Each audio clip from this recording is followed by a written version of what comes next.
study have gone on to quote it and re-quote it. And now people believe it. Studies since have shown no signs of any brain cell damage.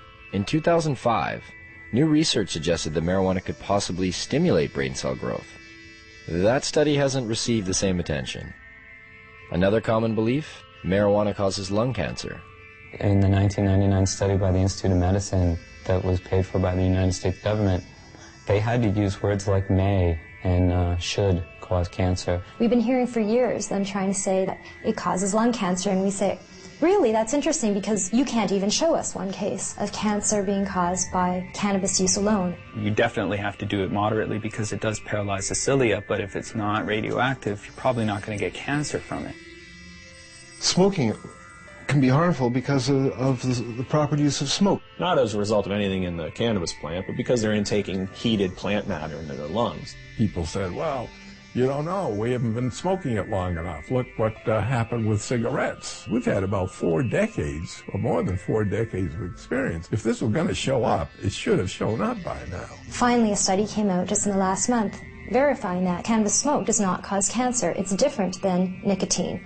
And the elements in the tobacco smoke do cause cancer, and the elements in the marijuana don't. There's no cases of marijuana-only smokers getting brown lung syndrome. There's no cases of marijuana-only smokers getting emphysema. Strange for a plant that's so dangerous. How come none of that? Marijuana is as bad for you or worse than tobacco? Impossible. If they had the evidence, they'd be putting emaciated bodies or emphysema, lung cancer, black lungs. They would be parading them throughout the media. They don't have one. Yet people somehow or other think that it might cause the same thing.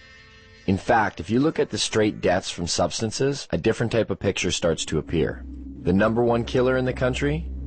It beat out AIDS, heroin, crack, cocaine, alcohol, car accidents, fire, and murder combined. Tobacco. That's a nasty, dirty thing to say, son. A lovely, pure white cigarette causing cancer.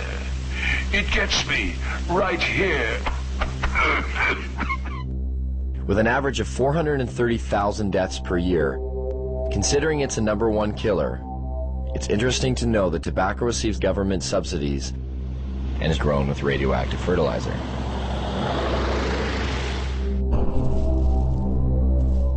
Now get out there and sell cigarettes! #2 on the list?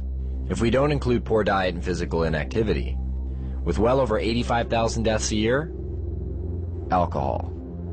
As we look much further down the list, there are others that may surprise you. Caffeine comes in with 1 to 10,000 deaths a year. And some of our most popular pain relievers, non-steroidal anti-inflammatory drugs such as aspirin, still make an appearance with over 7,500 deaths annually. Where does marijuana lie in this? What kind of staggering number do we find? I don't know, 50,000? 250,000? 300,000? For marijuana, I'd probably say then 80,000. I would say it would be hundreds of billions. Get ready for it. Here it comes. There are no deaths from cannabis use. Anywhere.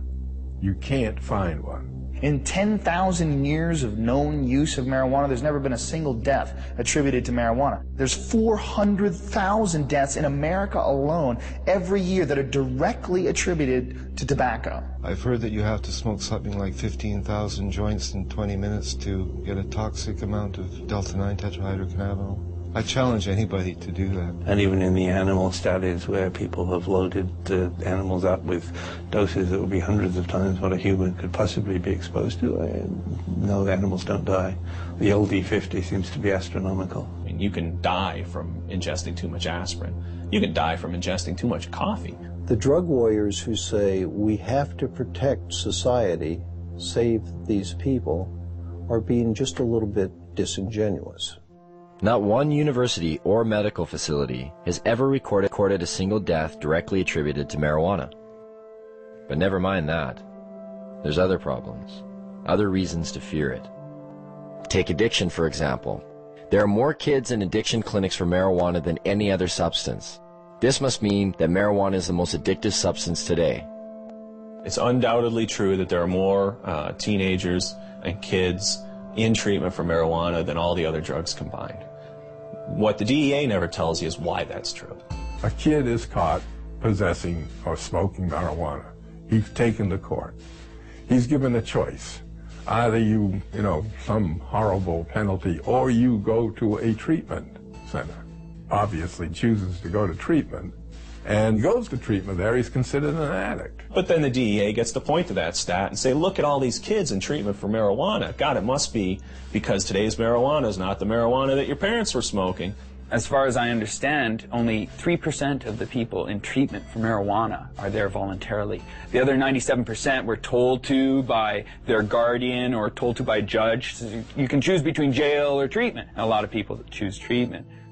It provides no basis for speaking about addiction. Anybody who is at all sophisticated about marijuana would rate them the way two researchers were asked to rate drugs in order of addiction. Nicotine was 1, alcohol was 2, then heroin, then cocaine, then coffee, and then marijuana. There may have been a couple of other drugs, but marijuana was at the very bottom, below coffee. This narcotic, unlike the opiates, the synthetics, and cocaine, is non-addictive. What do you mean by non-addictive? By non-addictive, it is meant that the user of marijuana, when deprived of the drug, will not experience the agonies of withdrawal. It is habitual, but its use can be discontinued.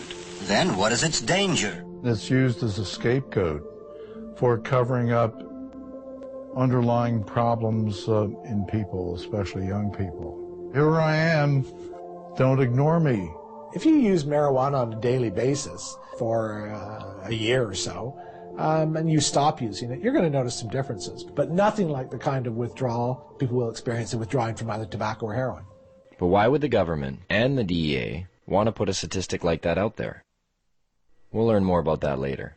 People say, well, you can abuse marijuana. Well, shit, you can abuse cheeseburgers, too. You know, you don't go around closing Burger King because you can abuse something. I can take a fucking fork and jam it in my eyeballs. That mean forks should be illegal? You know, I could jump off a bridge. Should we outlaw bridges? Let's nerf the world. But what about all the crime and violence associated with marijuana? From beat cop to police chief, I saw ample evidence of the harm caused by alcohol and the absence of evidence caused by marijuana use. And I mean the complete absence. I cannot recall a single case in which marijuana contributed to domestic violence. Strengthens organized crime, without a doubt, because you have to be a criminal to sell it.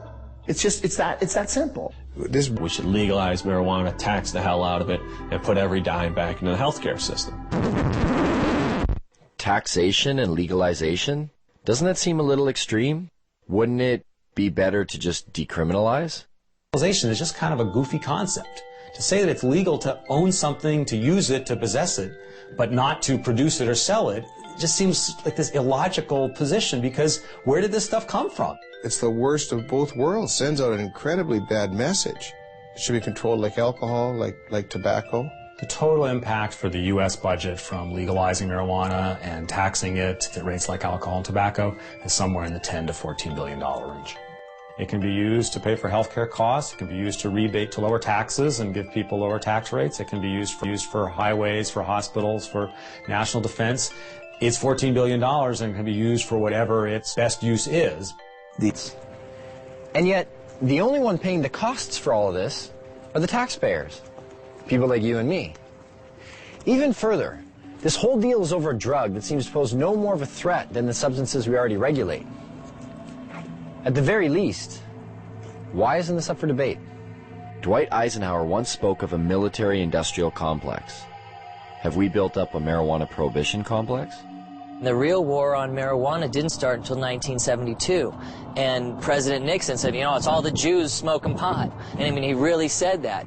When Nixon got into this with this war on drugs, he had things that he wanted to do. He had an agenda. A lot of the information that was kept and warehoused in the Library of Congress and also at major universities was actually recalled and destroyed. the Nixon report that came out through his administration. It was called the Schaefer Report. It was by a Republican governor, and when he studied it and gave an answer, you can pick this report up, pick up any page, open it, and if you actually have experience with cannabis, you'll realize they're telling the truth. And then when it came back saying that marijuana was essentially harmless, he totally ignored it and said we're going to launch a war on drugs anyways. He didn't even print as many copies that Congress and the House would have been able to see. 1970, beginning of the war on drugs. 76 New Jersey troopers became detectives. I was one of them. They designated 1/3 of us as undercover. I happened to fall in that 1/3. That's where I spent the next 14 years of my life. What we were targeted on was the pot smokers. There was a very good reason we were targeted on pot smokers. Most of them were protesting against the Vietnam War. Now, if you could arrest that whole group of people because they were smoking pot, you didn't have to have a Vietnam War protest, which Mr. Nixon thought was a pretty good idea. So when President Nixon declared the civil war that we're living in right now, the drug war, in 1972, it was really a war on marijuana. It really didn't kick in until the 80s when Reagan, took over his presidency of the U.S. Ronald Reagan, he said, these young people, they get together, they read books, they smoke marijuana, and they talk. Like these three elements were a recipe for disaster. How do I feel about legalizing marijuana? Am I for it or against it? I am totally against legalizing marijuana. And make no mistake, in the U.S. government, the focus of their war on drugs is cannabis. The focus of their rhetoric is cannabis. It's certainly used as a poster child for all drugs. When you see an ad for drugs, it's always the marijuana leaf that goes up. It's almost like a religious jihad, more powerful than going for the gusto.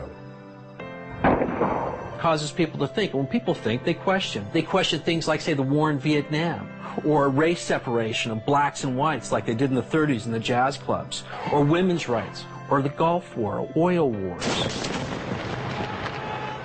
It's real simple. You put your loafers on, you put your black socks on, you get in your car, you have your briefcase, you say hi to your neighbors, he mows his lawn just like you do, and things keep moving along in the same direction they always have been. That's why marijuana laws exist. There are, in my opinion, people in government at all levels of government who know that it's not a winnable war, and yet they continue to pursue it. Acceptance of drug use is simply not an option for this administration. Years. Every year, prescription medicines kill over 100,000 people. The pharmaceutical industry has been excellent at convincing the public that they need their potions. If you watch any kind of commercial for drugs, they're always using the third person. For example, where does a headache come from? It comes from out there somewhere. Don't sell the steak, sell the sizzle. How many people in this country alone are addicted to antidepressants? How many people who are on antidepressants really have imbalances, and how many of them just got off of a bad relationship and they're depressed? It seems to be acceptable to give people something as long as you're wearing a white smock or you're giving them a legal prescription. Doesn't matter how deadly the particular drug might be in terms of side effects. What we call modernist medicine is actually alternative medicine because it's highly experimental, it's often dangerous, often toxic, and it kills a lot of people. To me, it's crazy. There's a lot of stuff out there that'll affect you in different ways. Look at aspirin, heroin, both invented by Bayer. I thought heroin came from opium seeds. And Just natural effective opium, you keep making it more and more concentrated? No, you have to add certain chemicals to it and tweak it a certain way. It doesn't just come from opium itself. What was heroin made for? As a cure for morphine addiction and coughs. Heroin, the sedative for coughs. Pseudoephedrine. That's the main ingredient in methamphetamine, is to cure the cough, the cold. If you get a cold, oh, I think I'll do some meth. When you look at it from a large perspective, like, what's weed? Even Francis Young, the DEA's own judge, who took medical testimony for over 2 weeks, made this statement. Marijuana, in its natural form, is one of the safest, therapeutically active substances known to man. Yet, despite this, and the ever-mounting number of real-world patient success stories, cannabis remains listed as a Schedule I narcotic. Under that category, marijuana is classified as having no known medical value.